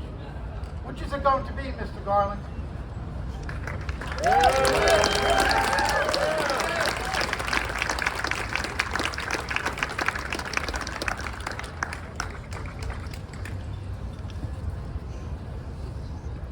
All right, how's everybody doing out there? You know, we are most comfortable with the microphone in our hands and being loud and in the streets. And so I hope all of you that are here today can get out more often, because a few of us is not enough. We need all of us in the streets. Yes. So I would like to introduce our next speaker, John Kiriakou. Author, former intelligence officer. He has worked as an analyst and case officer with the CIA. After leaving the CIA, he revealed on ABC News that waterboarding, a method of torture, was used in intense surveillance, and the U.S. government persecuted him. He was the sixth whistleblower to be indicted by the Obama administration under the Espionage Act, a law meant to punish spies, not whistleblowers. Please give a warm welcome for John Kiriakou.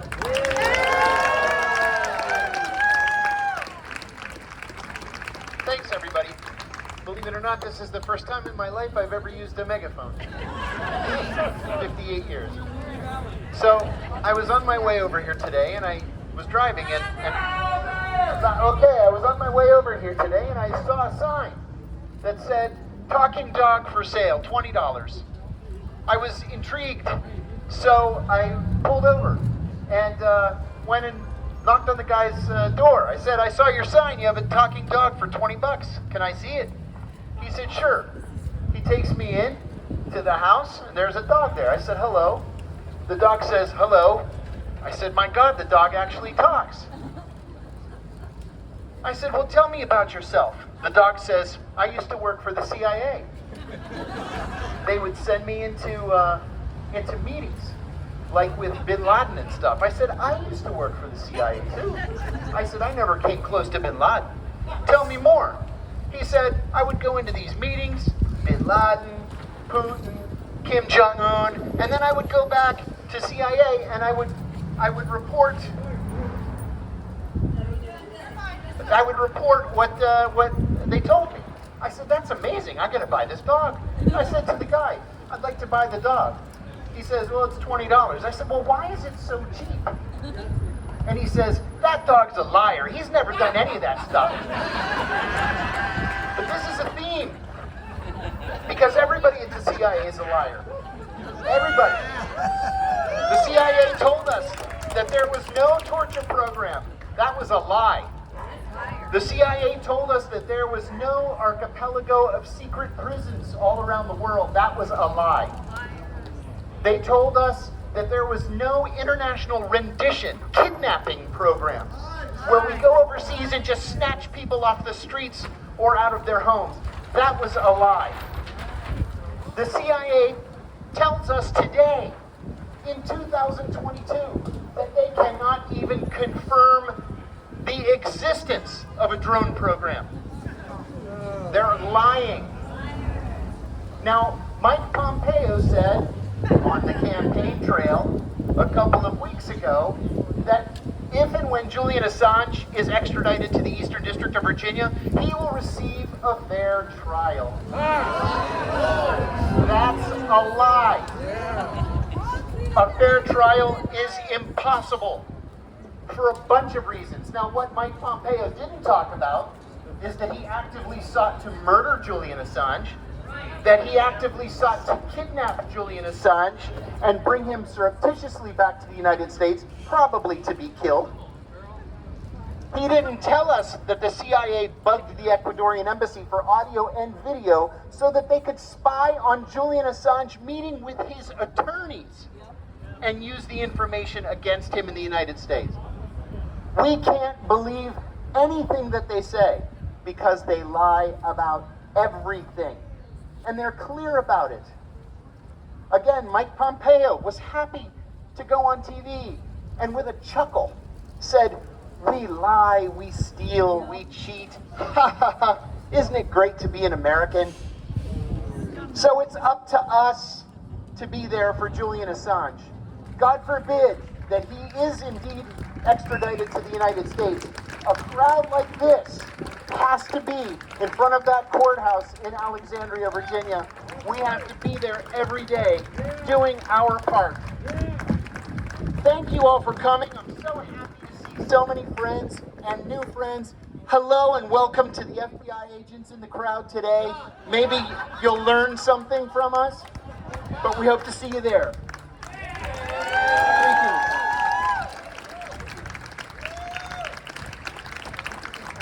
Okay, do we work? Yay! Okay, excellent. All right, everybody give it up one more time for John Kiriakou. Amazing courage and bravery. We need more John Kiriakous in the world. Okay, coming up next is yet another one of my favorite independent journalists, and this one is incredibly important to this cause because Kevin Gosztola has been on this case since day one, and in fact covered Chelsea Manning's case as well, and is one of the foremost journalists on all things whistleblowers and dissent. He's an American journalist, managing editor of Shadowproof. Please go follow, subscribe, share, all that good stuff. He also writes for The Dissenter. He's known for his work on whistleblowers, as I mentioned, and civil liberties cases, and has covered the court-martial of Chelsea Manning, the case of John Kiriakou, and the extradition of Julian Assange. Everybody give it up for Kevin Gosztola. All right, everyone. Quite the marathon of speakers, and now I'm up here to give you a recap of everything that you've already heard for the last 2 hours. No, you know, I made this trip regularly when Chelsea was on trial and she was going through her court-martial. I was one of like 5 journalists that was traveling, which was bizarre because there are quite a number of journalists that live in New York and DC, and they can make this trip fairly easily compared to what anybody who lives in Chicago or on the West Coast might have to go through in order to do this regularly. We've had quite a conversation, a really good dialogue today about journalism and the failure of journalism and what it means to be a journalist. And it's quite clear to all of us that Julian Assange is a journalist. And that's the focus of a book I've been working on for the last 8 to 10 months called Guilty of Journalism, that's coming out in February. And I've spent quite a long time trying to prepare a guidebook in the eventual possibility that we don't want to be a possibility that Julian Assange is here in the United States in 2023 or 2024. But that's why we're all here today. We are here to prevent it. And we're here today because Stella Assange organized this amazing show of support in London that far surpassed anything we could have imagined. Somewhere between 5,000 to 10,000 people potentially that came out in London, of all places, and then people around the world said, that's not going to be the only event. And that was inspirational to me. That got me to buy an airline ticket and come out here to be part of this event, to join with you with this group. And Julian Assange is a journalist. He's not a source. The New York Times always likes to pretend like he's a source so that they do not have to take responsibility for what he did, so that they do not have to show solidarity with him, so that they don't have to treat him like a partner. Bullshit. And Holger Stark of Der Spiegel is absolutely right that the 5 media outlets, the main corporate or establishment news outlets that worked with WikiLeaks, should put out an appeal that says free Assange, that they should unite together, and that would be hugely powerful.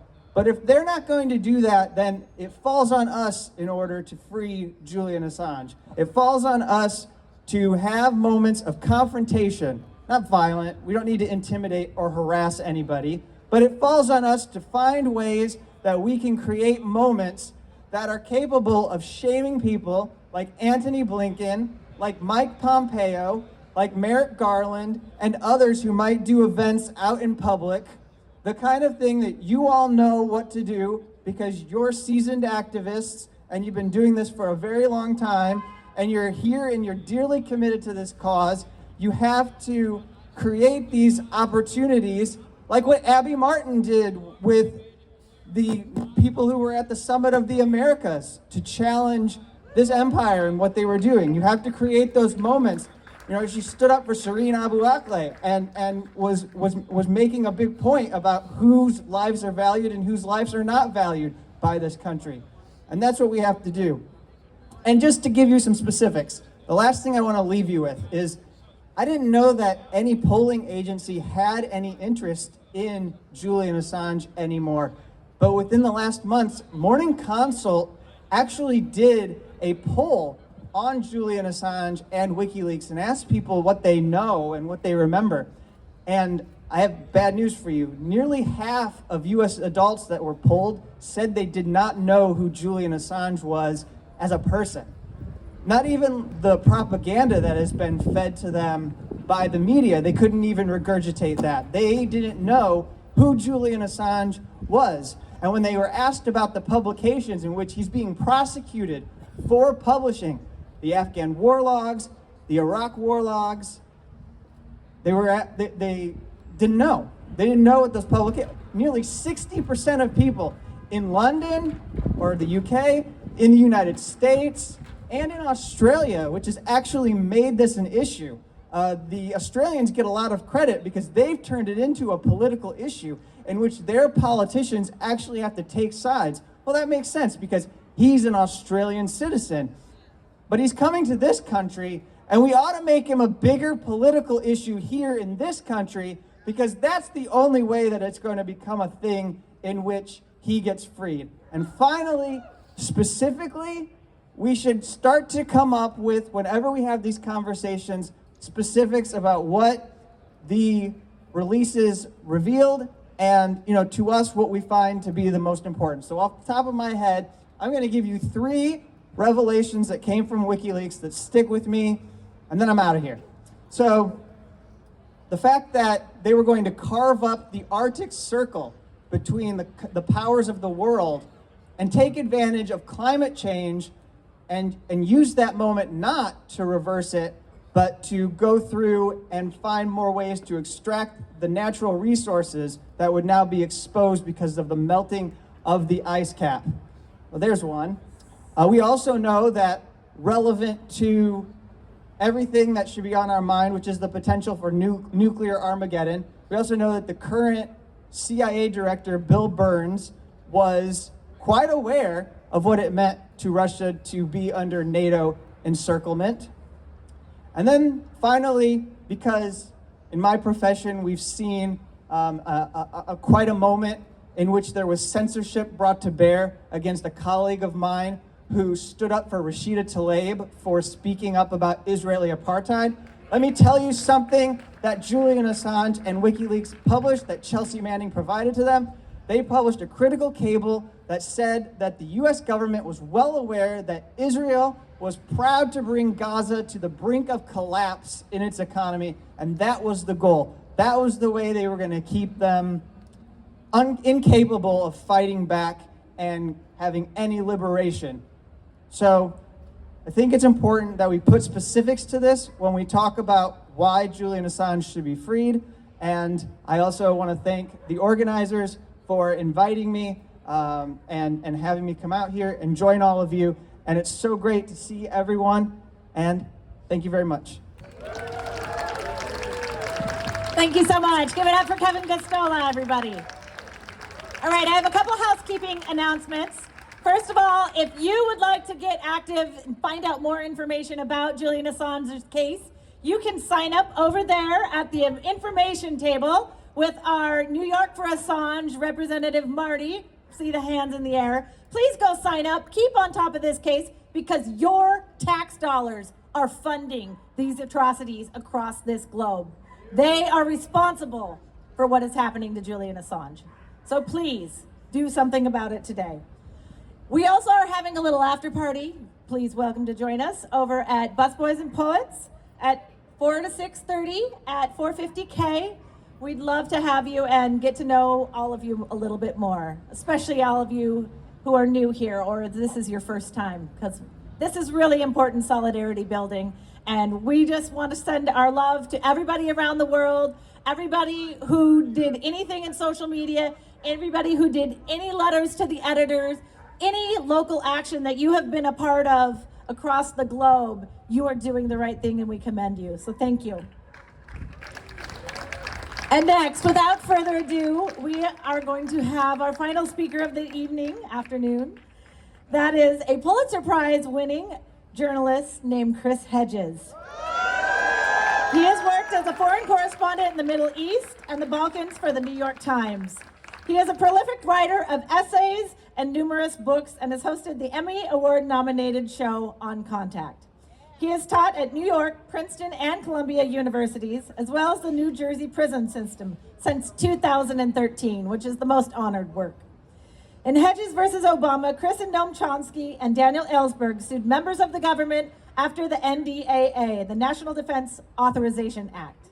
It was signed into law. They won, but it was appealed by Obama and overturned. Most recently, Chris was invited by Julian and Stella Assange to be an official witness at their wedding in Belmarsh Prison.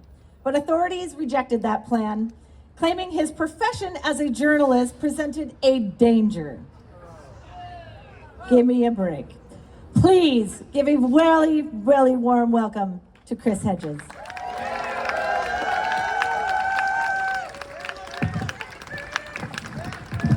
Thank you for coming. Merrick Garland and those who work in the Department of Justice are the puppets, not the puppet masters. They are the facade, the fiction, that the long-standing persecution of Julian Assange has something to do with justice. Like the High Court in London, they carry out an elaborate judicial pantomime. They debate arcane legal nuances to distract from the Dickensian farce where a man who has not committed a crime, who is not a U.S. citizen, can be extradited under the Espionage Act and sentenced to life in prison for the most courageous and consequential journalism of our generation.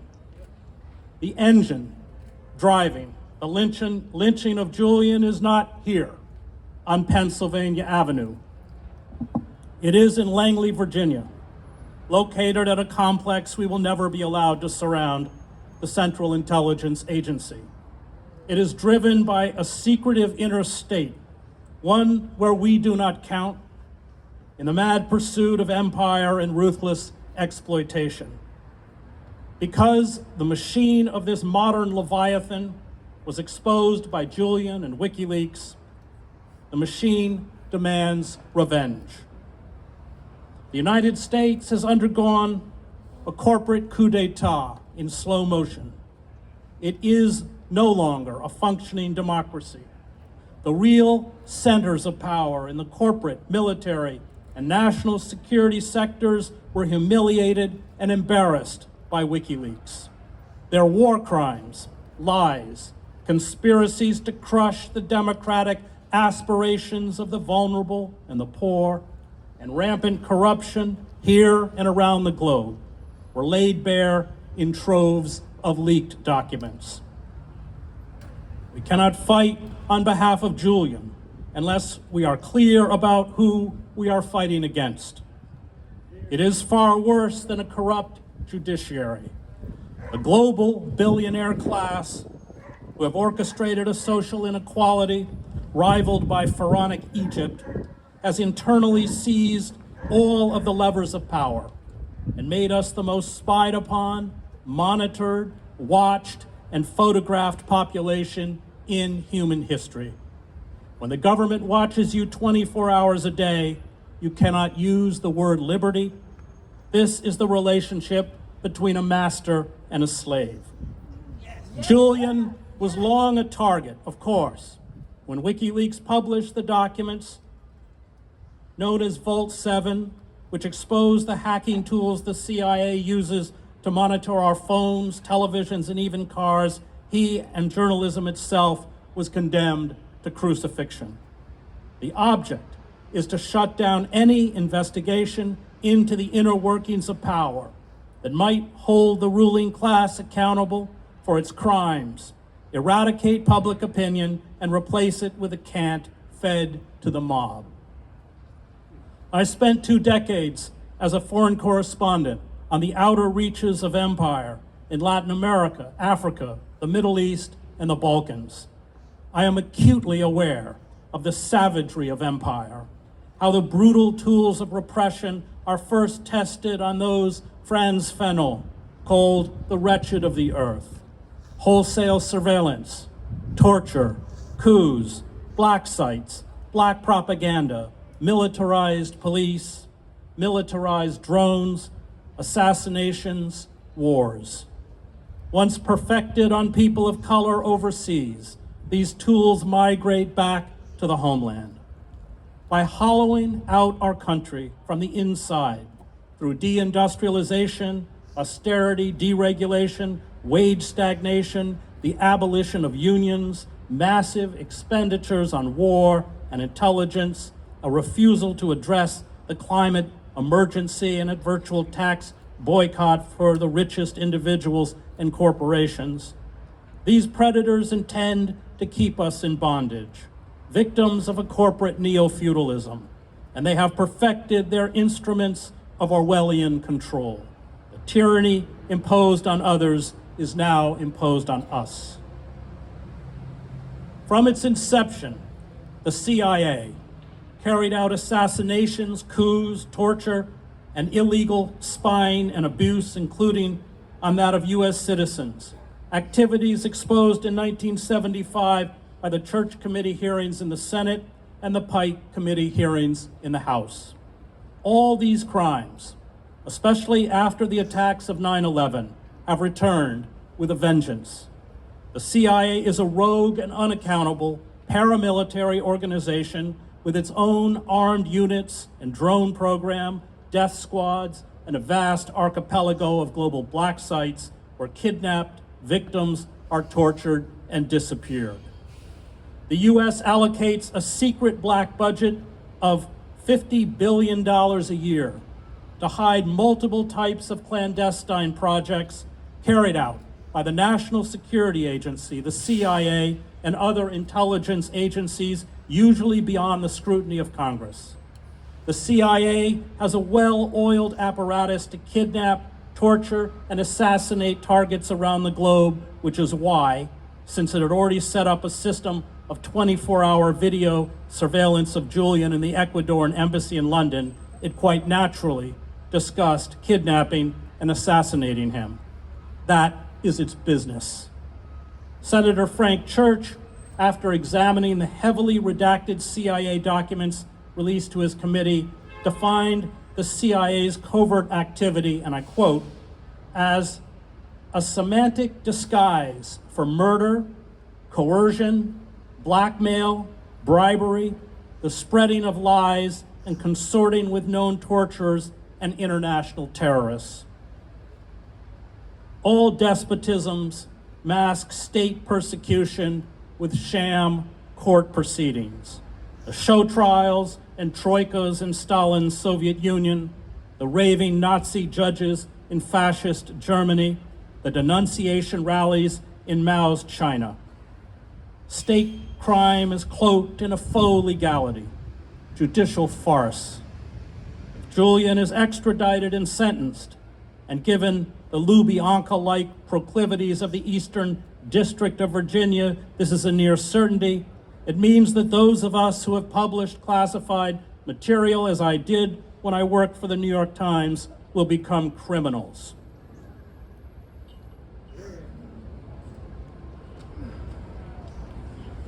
It means that the Iron Curtain will be pulled down to mask the abuses of power. It means that the state, which through special administrative measures, or SAMs, anti-terrorism laws, and the Espionage Act, have created our homegrown version of Stalin's Article 58, can imprison anyone, anywhere in the world, who dares commit the crime of telling the truth. We are here today to fight for Julian, but we are also here to fight against powerful subterranean forces that, in demanding Julian's extradition and life imprisonment, have declared war on journalism. We are here today to fight for Julian, but we are also here to fight for the restoration of the rule of law and democracy. We are here today to fight for Julian, but we are also here to dismantle the wholesale Stasi-like state surveillance erected across the West. We are here today for Julian. But we are also here to overthrow, and let me repeat that word for the benefit of those in the FBI and Homeland Security who have come here to monitor us, overthrow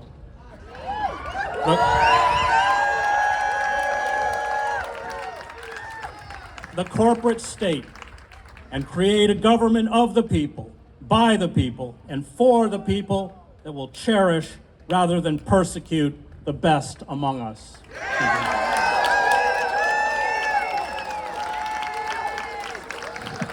Hedges, everybody. Okay, good news, we're done. Marathon of speakers is over. I want to thank you guys for coming out, for hanging out, for staying through so many speakers. Thank you to our speakers for coming. Busboys and Poets, 4 to 6:30. It's 450 K Street. Please come out, hang out. You can sign up for more information over there with our good friend Marty. And I also just want to thank everybody that helped organize. It was not just me. Everybody stop saying that. Bernadette and Marty and Suzanne and Paula and Amber and everybody that helped out. Couldn't have done it without them. Thank you guys for coming out. We really appreciate it. And if you're a media and you want to do any interviews with any of the speakers, please see Suzanne down at the press tent. Thank you guys for coming out. We really appreciate it. And free Assange.